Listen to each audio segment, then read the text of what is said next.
Great to be with you again. I've enjoyed my time with you, and I hope what I've had to share has been helpful. This morning, I'm going to talk on a theme that I really enjoy talking about. The series of books I've written, the 3 books, this is my favorite topic. The books that I've written, of course, are Man of the House, and then Household and War for the Cosmos, and now in the House of Tom Bombadil. And the purpose of each book actually connects to the other books.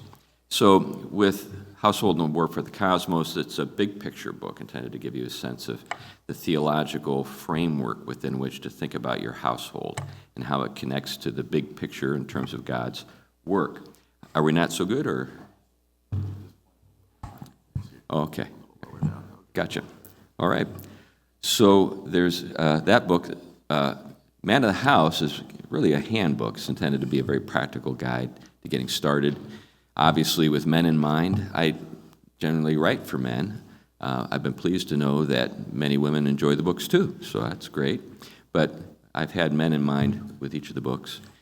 But this last book, people might find puzzling to associate with the other books, but I actually see it as a kind of the final and kind of capstone book. When I talk to guys about the nature of the household and their work in terms of exercising dominion, some guys really catch on to the thrust of the work, and when they hear the word dominion, they interpret it in a way that reminds me maybe of Sauron or Saruman, an approach to exercising authority that is really more domination than dominion. And so the book in the House of Tom Bombadil is intended to address that matter, helping men understand what it means to exercise dominion. So anyway, with those things in mind, let's get to it. So this particular talk, I'm going to stick to the text more than I have. I've done a lot of sort of freewheeling with the first 2, kind of going back and forth between my manuscript and stuff that just pops in my head.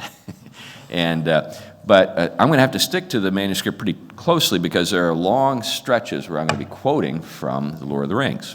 So in order to make sure I get everything in that I need to get in, I've got to stick to the text this time. So the title of my talk, as you know, is In the House of Tom Bombadil. If you're familiar with Tom from The Lord of the Rings, I imagine that you're puzzled by his inclusion in a conference on household economy. You might even be puzzled concerning why he's in The Lord of the Rings. A lot of folks are. What could that enigmatic and apparently ridiculous Tom possibly say to us? Now, hopefully you actually read the trilogy, The Lord of the Rings. If you haven't, and your knowledge of The Lord of the Rings is limited to Peter Jackson's films, I'm afraid you're at a disadvantage when it comes to what I'm going to talk about. You're also at a disadvantage when it comes to life. So get a life, read the books. Actually, I'm glad that Jackson left Bombadil out of the films because I'm pretty sure he would have gotten them completely wrong. And I wouldn't have, and consequently, I don't need to cleanse your minds of the residue of the films. First, let's review. Lord of the Rings is about overcoming temptation. The occasion for the temptation is a powerful magic ring, which, not incidentally, resembles the ring of Gyges from Plato's Republic, insofar as both make the wearer invisible. I say not incidentally because Tolkien was a great scholar and obviously had read the Republic. And in the Republic, the ring of Gyges is intended to illustrate that if you make a person invisible, you will reveal his wickedness. That's the point in the Republic. But the ring in The Lord of the Rings is far more powerful than the one in Republic. It's the product of Sauron, a supernatural being who may just be the most powerful creature in Middle-earth. Now, like the rest of us, Sauron would like to dominate everything around him. But unlike you or me, he actually forged a ring to get the job done. His incantation, toward the end of that incantation, which is inscribed on the ring itself, goes as follows. 1 ring to rule them all, 1 ring to find them, 1 ring to bring them all, and in the darkness bind them. Now, there are other rings, and the poem or the incantation refers to them too. 3 rings for the elven kings under the sky, 7 for the dwarf lords in their halls of stone, 9 for mortal men doomed to die, 1 for the dark lord on his dark throne in the land of Mordor where the shadows lie. Now, those rings were forged with several purposes in mind, but Sauron's ring was a gambit to control the others, and in so doing bring the races of Middle-earth under his control. But his subtlety was detected, and a war followed. At the end of that war, the ring was cut from Sauron's hand. Sadly, it was not destroyed at that point. Instead, it was eventually lost in a river.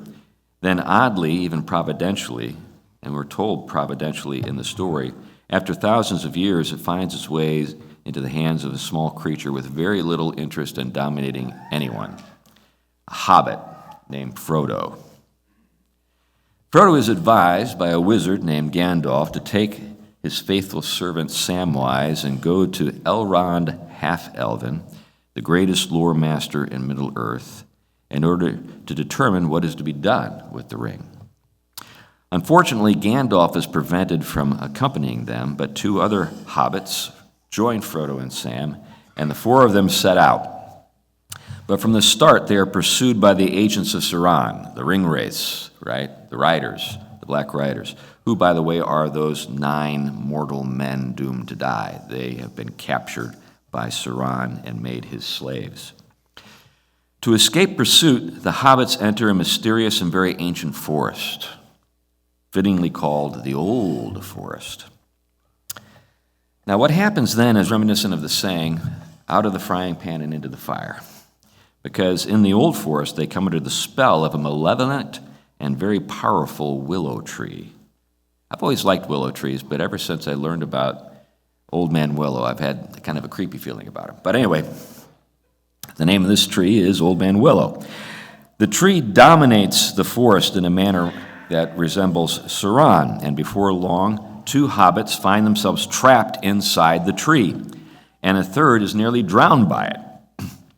Now, concerning the forest and the willow, here's something that we learn in the course of the story.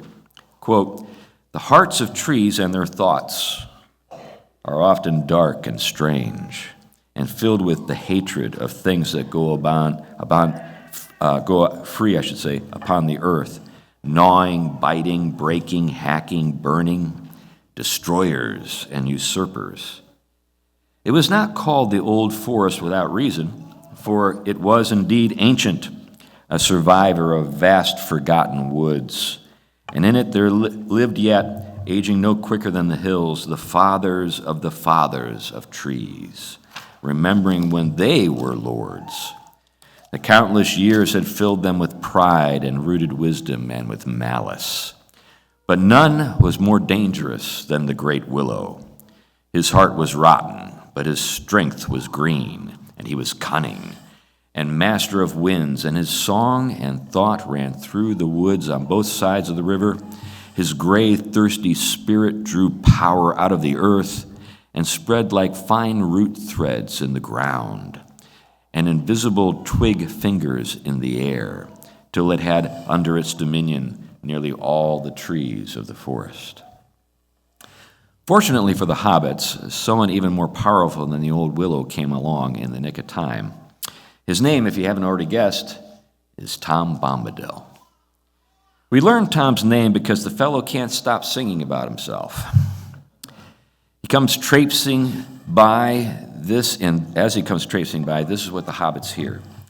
Hey, dole, merry dole, ring-a-dong dillo, ring-a-dong, hop-along, fa-la-la willow. Tom Bomb, jolly Tom, Tom Bombadillo. Hey, come, merry dole, dairy dole, my darling. Light goes the weather wind and the feathered starling. Down along Underhill, shining in the sunlight, waiting on the doorstep for the cold starlight. There my pretty lady is, river woman's daughter, slender as the willow wand, clearer than the water. Old Tom Bombadil, water lilies bringing, comes hopping home again. Can you hear him singing? Hey, come, Mary Dole, Derry Doe, and Mary-O, Goldberry, Mary Yellowberry-O, poor old willow man, tuck your roots away. Tom's in a hurry now, evening will follow day. Tom's going home again, water lilies bringing. Come, hey, come, Derry Dole, can you hear me singing? After this, Tom Bombadil emerges. And here's Tolkien's delightful description. Quote, there was another burst of song, and then suddenly, hopping and dancing along the path, there appeared above the reeds an old battered hat with a tall crown and a long blue feather stuck in the band. With another hop and a bound, there came into view a man, or so it seemed. At any rate, he was too large and heavy for a hobbit, if not quite tall enough for one of the big people, though he made enough noise for one, stomping along with great yellow boots on his thick legs and charging through the grasses and rushes like a cow, going down to drink. He had a blue coat and a long brown beard. His eyes were bright and blue, and his face was as red as a ripe apple, but creased into hundreds of wrinkles of laughter. In his hands he carried as a large leaf, carried on a large leaf as on a tray a small pile of white water lilies. This is followed by a striking deliverance. After being told by Frodo and Sam that their friends are trapped inside the willow, Tom literally sings them free. You heard that right. He delivers them with nothing more than a song. After that, the capering and boisterous Tom invites the hobbits to his house, and then, without waiting for them, he bounds away and out of sight. The bewildered hobbits trudge along after, and just as the sun is going down, making the way difficult to see, they spy Tom's house in the distance. A door opens, light streams out, and Tom's wife, Goldberry, a figure nearly as mysterious as Tom, sings them the rest of the way into the house. Then she says, quote, come, dear folk, taking Frodo by the hand, laugh and be merry, I am Goldberry, daughter of the river. Then lightly she passed them and closed the door. She turned her back to it with her white arm spread across it. Let us shut out the night, she said, for you are still afraid, perhaps of mist and tree shadows and of deep water and untamed things. Fear nothing, for tonight you are under the roof of Tom Bombadil. What follows is a delightful stay lasting 2 nights and a day. The house of Tom Bombadil proves to be a safe haven in a perilous land. So, pardon me, just who is this guy?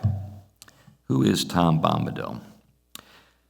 Fortunately for the reader, Frodo thinks to ask the very question that the people in know, and what they say is powerfully suggestive.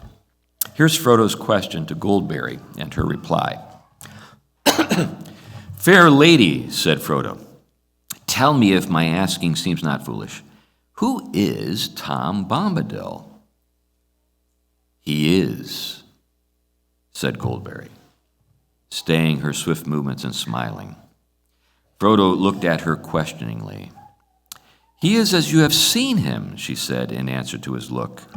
He is master of wood, water, and hill.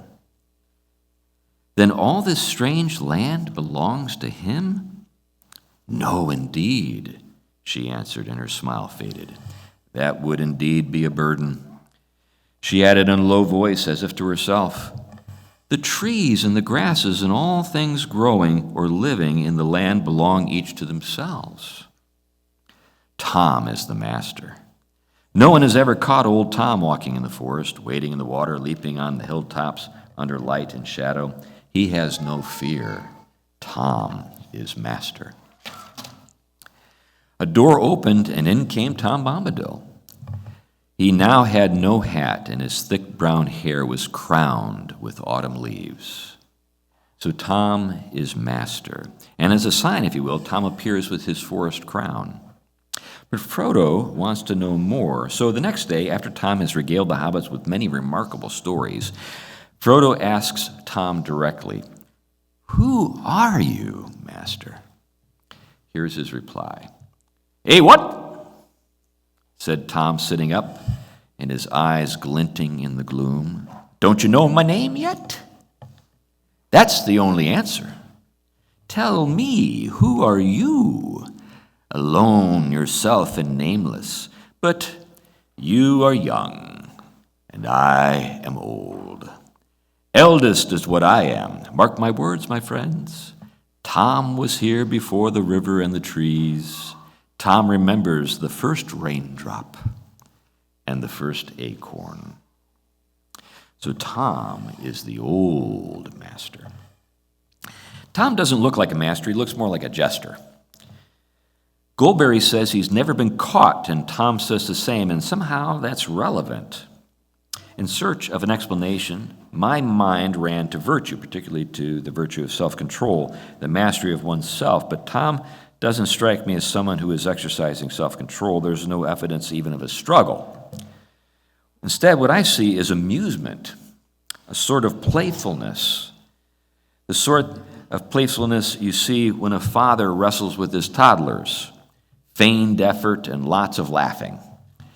I think something of that comes through when Tom asks to see Frodo's ring. "Show me the precious ring," he said suddenly in the midst of the story, and Frodo, to his own astonishment, drew out the chain from his pocket and unfastened the ring and handed it at once over to Tom. It seemed to grow larger as it lay for a moment in his big brown-skinned hand. Then suddenly he put it to his eye and laughed. For a second, the hobbits had a vision both comical and alarming of his bright blue eye gleaming through the circle of gold. Then Tom put the ring around the end of his little finger and held it up to the candlelight.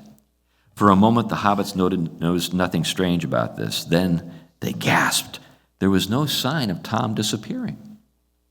Tom laughed again, and then spun the ring in the air, and in a flash, it vanished. Frodo gave a cry, and Tom leaned forward and handed it back to him with a smile.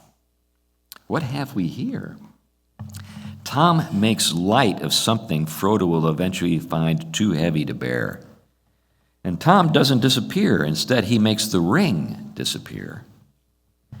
So does Tom's mastery extend even to the ring? Many theories have been suggested for just who or what Tom is, but no one can say for sure, maybe not even Tolkien. In this talk, I'm interested in entertaining a different question, a how question, as in, how come Tom can't be caught? Or how is he the master when things each belong to themselves? And how is it possible for the light-hearted Tom to take Sauron's ring so lightly? In the course of their time in Tom's house, the hobbits learn that Tom knows many things.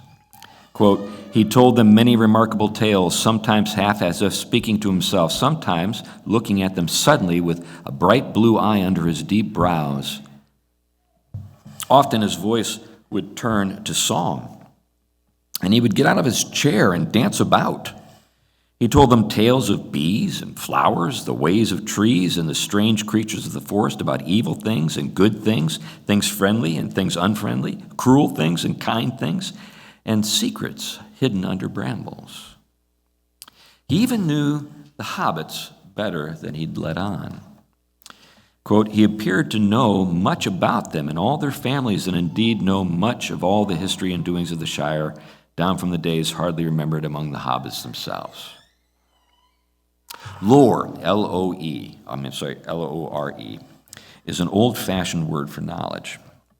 And I suspect that Tolkien preferred it to the word knowledge.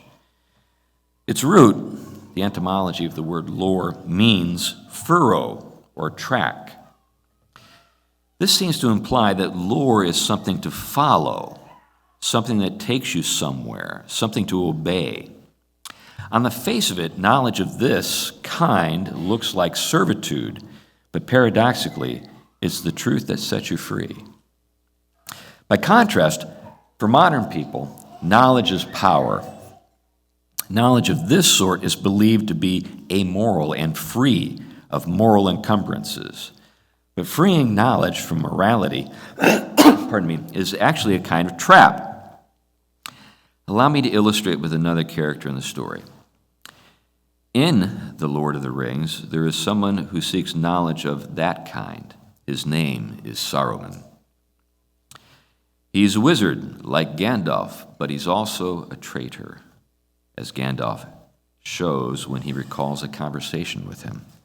Quote, "You have come, and that was all the purpose of my message.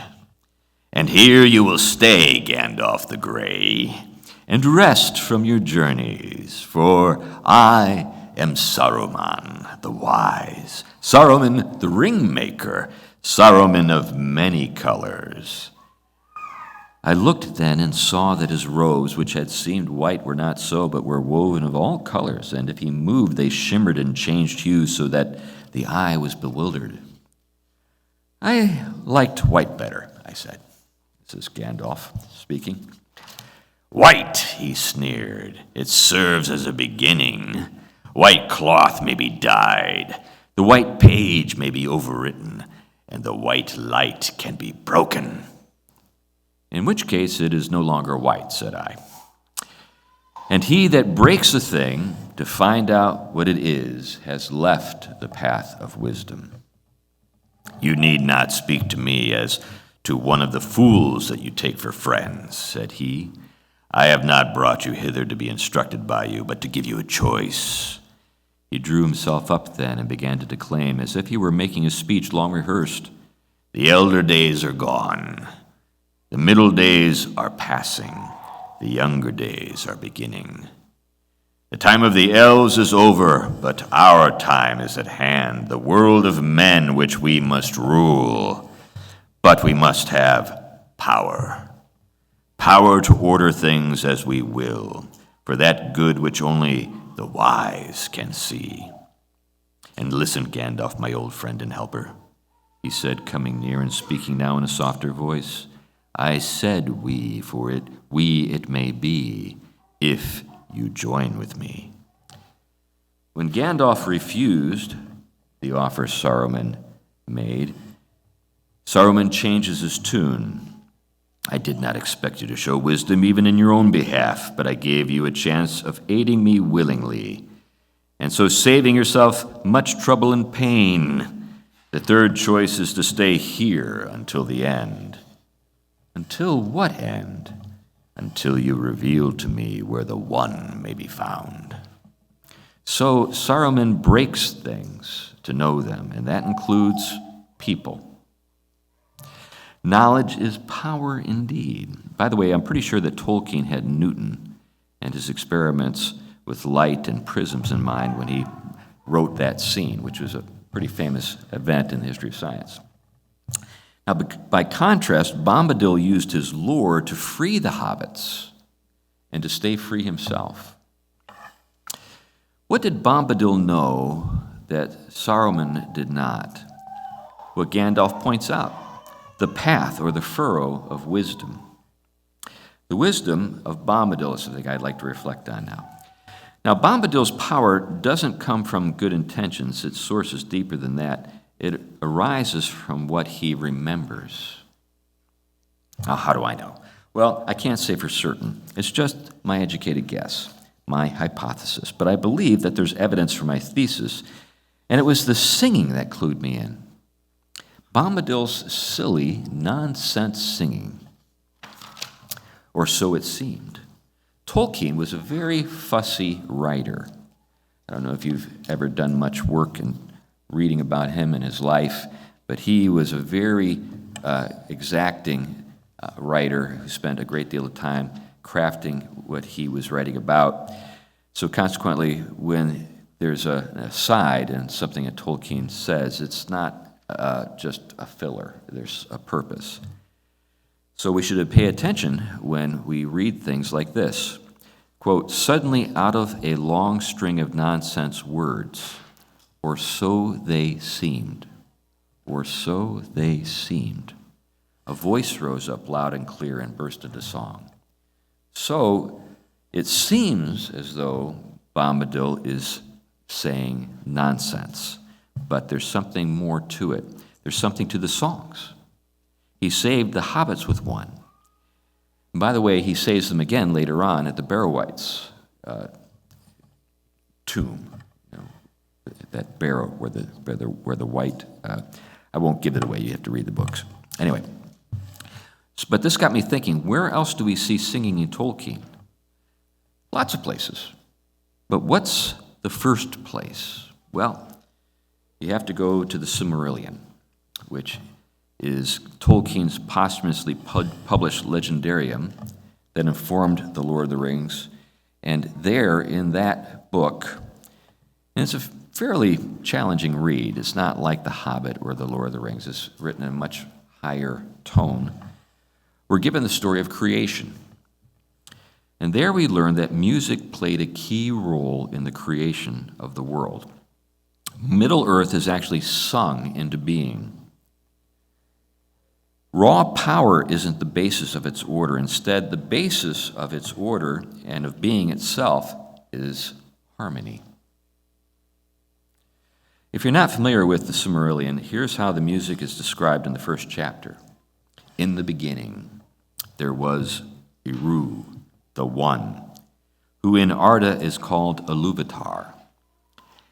And he first made the Ainur, the holy ones, that were the offspring of his thought, and they were with him before aught else was made.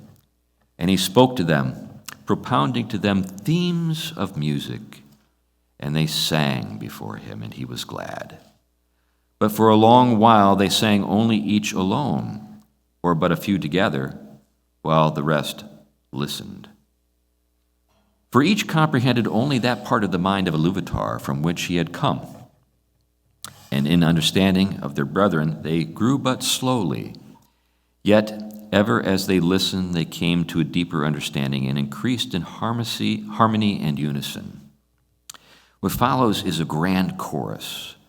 And as the song moves along, different themes run through it. But as the song is sung, there is a singer named Melkor who introduces disharmony. And some near him join him in the dissonance. What follows is a conflict that threatens to descend into chaos, but Iluvatar introduces a new theme, and then another, and saves the song, and even enfolds the disharmony into it. When the music is complete, this follows. Then Iluvatar spoke, and he said, "Mighty are the Ainur, and mightiest among them is Melkor. But that he may know, and all the Ainur, that I am Iluvatar, those things that ye have sung I will show forth, that ye may see what ye have done." Iluvatar then reveals that the song has become the flesh and blood of a world. The world into which The Lord of the Rings and every other story in Tolkien's legendarium is told. Now today, many people rely on science to tell them what's real. According to these folks, if science can't know something, there's nothing to know. But science can't even explain its own story scientifically. On the other hand, and on its own terms, Christianity is the revelation of ultimate reality. And like Tolkien's Arda, according to the Christian faith, the world that we live in was made from the outside. In Christianity, if anything is unnecessary, it's the world. But what is necessary is the one who made it. Here's how the Apostle John put it in the introduction to John's Gospel. In the beginning was the Word, and the Word was with God, and the Word was God. He was in the beginning with God. All things were made through him, and without him was not anything made that was made.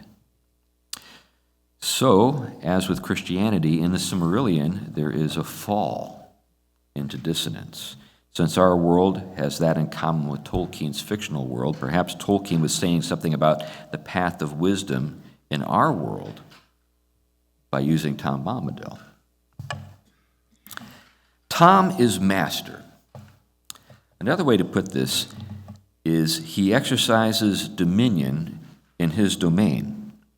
Now, dominion has gotten a lot of bad press. It's an odd thing in a way because without it we wouldn't have many of the things that make life livable, like our homes and electricity and all of that. The exercise of dominion, in some sense, is inevitable. After all, we must make a home for ourselves in the world. Domus, which is Latin for home, is the basis for many words: dominion, domination, domain, and of course, domestic. For Christians and Jews, and anyone else who believes in the God of the book of Genesis, human beings have been given this world in order to make a home out of it. Here's the pregnant passage from the book of Genesis. So God created man in his own image. In the image of God he created him. Male and female he created them. And God blessed them, and God said to them, "Be fruitful and multiply, fill the earth and subdue it, and have dominion over the fish of the sea and over the birds of the heavens and over every living thing that moves on the earth." Now, the Hebrew word that's translated dominion means something like skilled mastery. And that's definitely what we see when we look at Tom. But skilled mastery can be a problem, as we say with the Ring of Power. When we see the Ring of Power in action, we see something very different than Tom Bombadil. When it comes to the ring, we see skill used in a domineering way. One of the devilish things about knowledge today is that it is sued for divorce from wisdom. They're not even on speaking terms in many minds. Human wisdom once was based on a deeper wisdom written into the very world in which we live. It could only be acquired through dedicated and grateful study. But for many modern people, there's nothing to be grateful for because there's no one to thank. Instead of wisdom, many people are after the facts that they can use for their own ends. This underlies much of what goes by the name science today. Perhaps surprisingly, Tolkien's good friend C.S. Lewis actually saw a connection between technical mastery and magic. Here's something from his book, The Abolition of Man.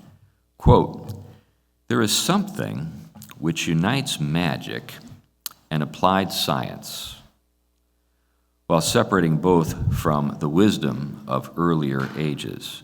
For the wise men of old, the cardinal problem had been how to conform the soul to reality, and the solution had been knowledge, self-discipline, and virtue. For magic and applied science alike, the problem is how to subdue reality to the wishes of men, and the solution is a technique." So what does this have to do with Tom Bombadil? I actually think quite a bit. The Lord of the Rings contains many things, and one of those things is an important distinction. Throughout the Lord of the Rings, Professor Tolkien is careful to distinguish between dominion and domination. We need to learn how to distinguish those for ourselves, because very often they get blended together in unprincipled and tendentious ways. So here's my point in a nutshell. Tom is an image of what true dominion looks like. Is this really something that Tolkien had in mind when he wrote about Tom? I think so. At least in part. Tolkien could be very clear about his beliefs, especially in the context of anything he wrote about fairy tales. Take this, for instance. Quote, "The love of fairy, or faerie, is the love of love. A relationship towards all things, animate and inanimate, which includes love and respect and removes or modifies the spirit of possession and domination. Without it, even plain utility will in fact become less useful or will turn to ruthlessness and lead only to mere power, ultimately destructive."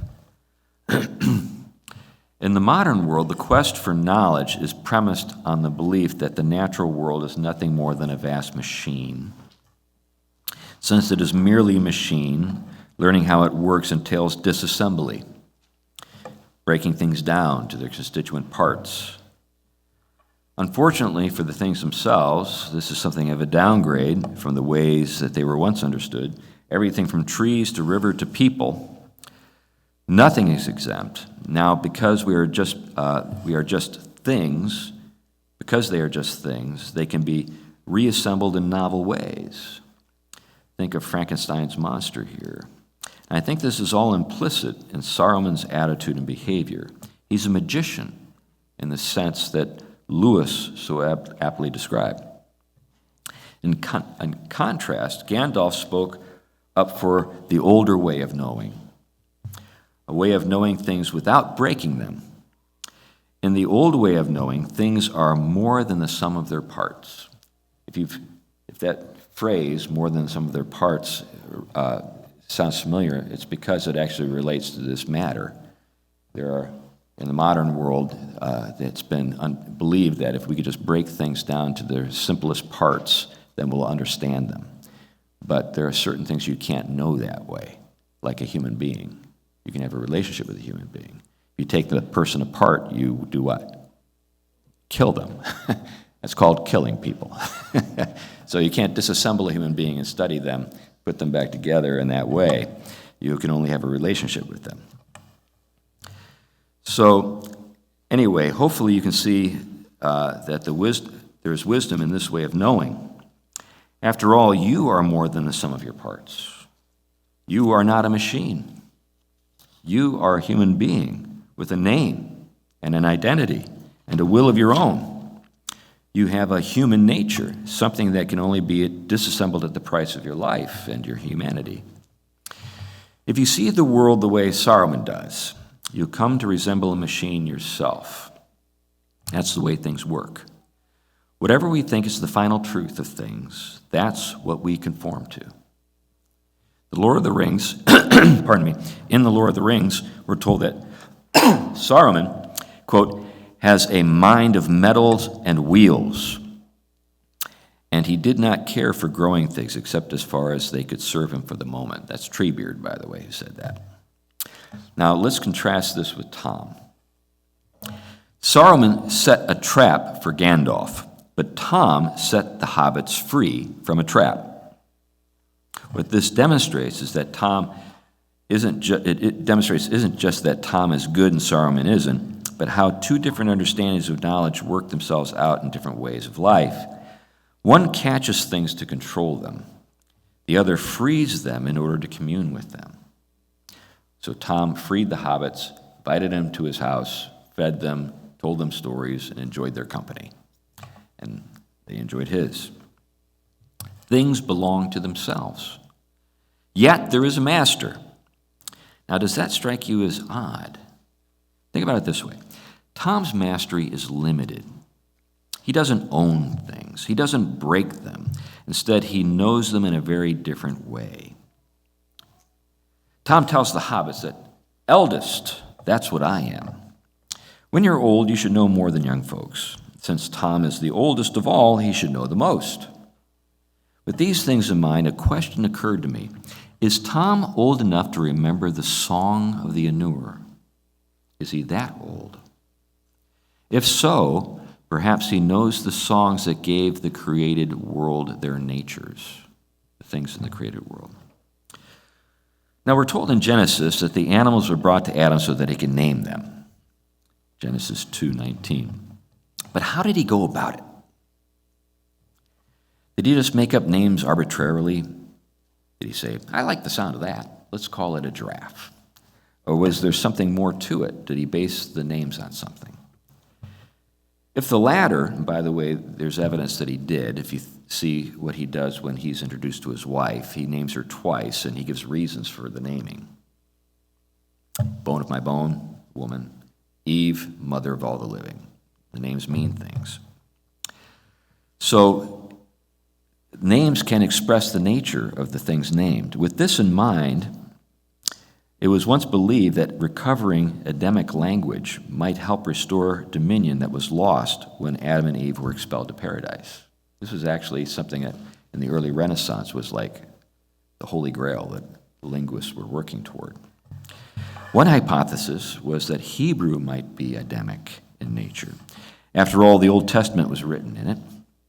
Another theory was that all human languages are somehow adulterations of an original language. And philologists studied the various languages, seeking that common language in the past, but they didn't get very far in their quest. Now, they could identify families of languages that could be traced to common ancestors. The most famous or classic example is Indo-European, which is the mother tongue for most European languages. There are a couple of exceptions. But philology proved to be a dead end when it came to distilling the original Adamic language. But odd as this may sound, there was another way back to an original primordial language, and that way was mathematics. Now, how can math give us a language with which to exercise dominion? Here's Galileo explaining how. Quote, "Philosophy is written in this grand book, the universe, which stands continually open to our gaze. But the book cannot be understood unless one first learns to comprehend the language and read the letters in which it is composed. It is written in the language of mathematics, and its characters are triangles, circles, and other geometric figures without which it is humanly impossible to understand a single word of it. Without these, one wanders about a dark labyrinth." The notion that you could use mathematics to understand the world may seem like a modern idea, but in fact it's a very old one. It goes back to Pythagoras. It is the way of the quadrivium, which is a branch of the liberal arts. There are 7 arts in the liberal arts. And what this way was believed to lead you to may come as a surprise. Classical education was something that the Inklings of course included Tolkien and C.S. Lewis and others, classical education was something they knew very well. That honorary Inkling, Dorothy Sayers, who was a friend of Tolkien's and Lewis but didn't hang out with them smoking pipes, she actually wrote a book calling for its recovery entitled The Lost Tools of Learning. So the liberal arts consisted of 7 fields of study broken down into 2 groups. The trivium for 3, which followed this progression, grammar, logic, and rhetoric. And another group, the quadrivium for 4, which followed another progression, arithmetic, geometry, astronomy, and get this, music. So I've ambled on for quite a while now. I've talked about knowledge and wisdom, domination and dominion, and how natures and harmonies.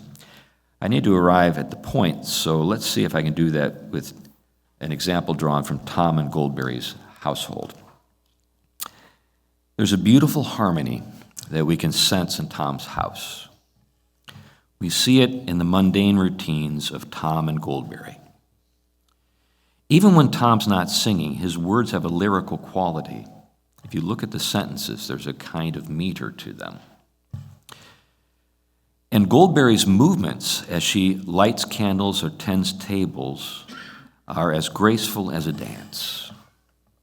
When they speak or move in concert, they seem to be listening to music that only they can hear. So even though Tom and Goldberry seem to embody different themes, this is what we see when we see them set the table for the hobbits. Quote, "Yet in some fashion they seem to weave a single dance, neither hindering the other. In and out of the room and around the table, and with great speed, food and vessels and lights were set in order." End of quote. And once their preparations are complete, in a blink, without explanation or observation, they appear before the hobbits in formal wear, dressed for the evening meal. Then begins a jolly time. And before long, the hobbits have apparently picked up the tune. After drinking what appears to be nothing more than water, the hobbits are singing merrily, as though singing was more, this is from the book, more natural than talking. More natural than talking. That's a very telling way of putting it. Here's a little inside information. In Tolkien's Legendarium, we're told that a little of the music of the Ainur can still be heard in the waters of Middle-earth. We're told, Ulmo governed the flowing of all waters and the courses of all rivers, the replenishment of springs and the distilling of rain and dew throughout the world. In the deep places he gives thought to music, great and terrible, and the echo there runs through all the veins of the earth. Of course, Goldberry is the river woman's daughter. she sings the rain song famously while they're in the house.